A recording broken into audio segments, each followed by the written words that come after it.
In Domain 4, Professional Responsibilities, one of the emphasis is on communicating with families.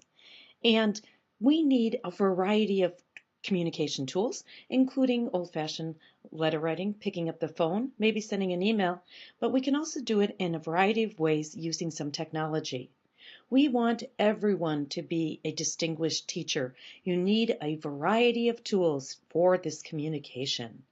Today we'll be looking at podcasting. Now, podcasting is a very fancy name for making an audio recording. And most devices have a built-in microphone. Everything from a cell phone to a laptop to a tablet.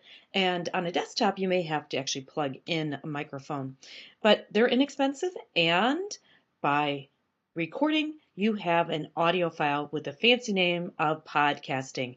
You do not for 1 minute need anything that's pod to play back the recording. It's just a term for an audio file. I love this example.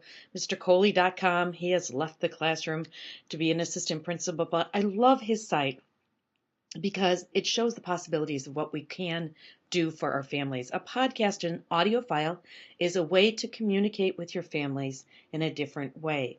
And he calls him his Cooleycast.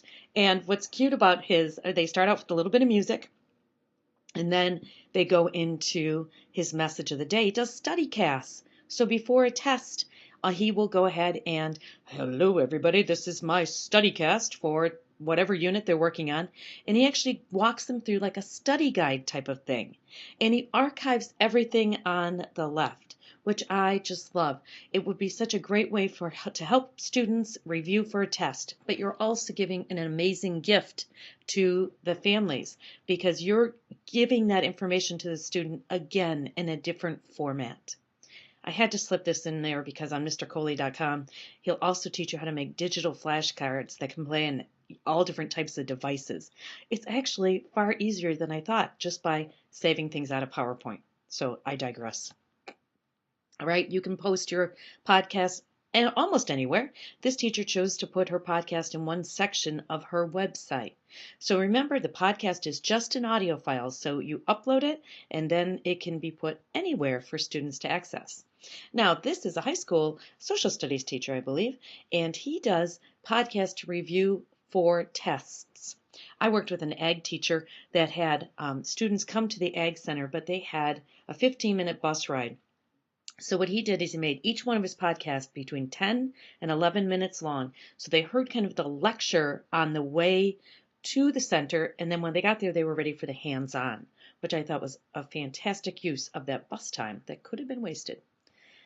Now, there's many places online that you can go ahead and create your own podcast. This one is SoundCloud. I know we love the favorite word free, and that's what SoundCloud is, soundcloud.com, and that's what it is.